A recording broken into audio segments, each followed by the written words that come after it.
વલસાડમાં લવ જેહાદનો કિસ્સો પ્રકાશમાં આવતા ચકચાર મચી છે। આરોપ એ વાતનો છે કે મુસ્લિમ યુવક અરવાઝે પોતાની ઓળખ છુપાવી હિન્દુ યુવતીને ફસાવી હતી।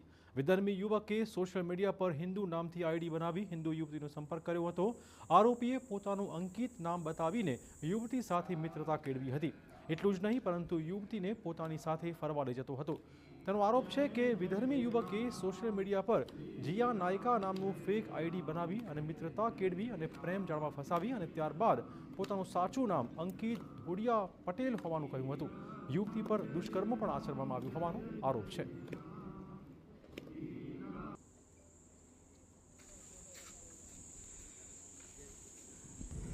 જે જીયા નાયકા કરીને આઈડી હતી, ફ્રેન્ડ રિક્વેસ્ટ આવેલી, મેં એક્સેપ્ટ કરેલી, ફ્રેન્ડશિપ રીતે વાત કરેલી। અમારો એક વર્ષ જેવું હતી ફ્રેન્ડશિપ। પછી મેં દિવાળી થઈ ને પછી મેં એની માસીને ઘરે લઈ ગયેલો છોકરો। મેં હિન્દુ છે એમ કરીને ઢોડિયા પટેલ અને નામ બતાવેલું અંકિત। યુવતીનો આરોપ છે કે જ્યારે તેને જાણ થઈ કે યુવક મુસ્લિમ છે ત્યારે યુવકે તેને ઘરમાં બંદી બનાવી રાખી અને આરોપીએ યુવતીનો મોબાઈલ ફોન પણ છીનવ્યો હતો। યુવકના ત્રાસમાંથી છૂટીને યુવતી પોતાના ઘરે પહોંચી પરિવારના લોકોને સમગ્ર વિગત જણાવી હતી। આ યુવતીના પરિવારના લોકોએ વલસાડ રૂરલ પોલીસ મથકમાં ફરિયાદ કરી છે। જે બાદ હિન્દુ સંગઠનના કાર્યકર્તા યુવતીના સમર્થનમાં આવ્યા હતા અને ધરણા કરતા રાજકીય માહોલ ગરમાયો હતો।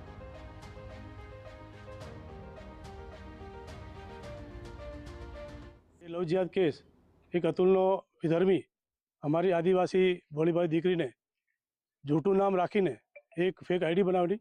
એ આઈડીના આધાર પર એને હાથે ચીટિંગ કરી ને લોભ લાલચ આપીને લગ્નનું લાલચ આપીને અને બ્લેકમેલ કરી। તો પોલીસે યુવતીની ફરિયાદના આધારે આરોપી પકડી પાડ્યો છે। આરોપીનું મેડિકલ કરાવવા સહિતની કાયદાકીય કાર્યવાહી પોલીસે હવે શરૂ કરી છે।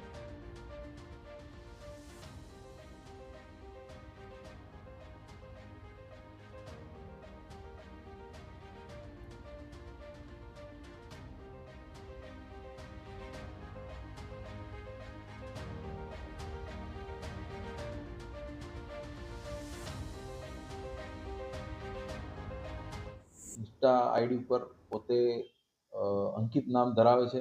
એ રીતે સંપર્ક કરી પોતે હિન્દુ નામ ધારણ કરી આ સંપર્કમાં આવેલા અને સંપર્કમાં આવી પોતે અલગ અલગ જગ્યાએ એમને ફેરવવા લઈ ગયેલા અને જે દરમિયાન ફરિયાદી સાથે અલગ અલગ જગ્યાએ દુષ્કર્મ આચરેલ હતું અને એમને ઘરમાં પણ રાખેલ હતા। ફરિયાદીને આ બાબતે ખબર પડતા એની સાથે ચર્ચા થયેલી અને ચર્ચા બાદ આ ફરિયાદીએ વલસાડ રૂરલ પોલીસમાં ફરિયાદ આપેલી છે। જે ફરિયાદ બાદ આરોપી અરબાજ ઉર્ફે અબુ જેની ધરપકડ કરવામાં આવેલી છે।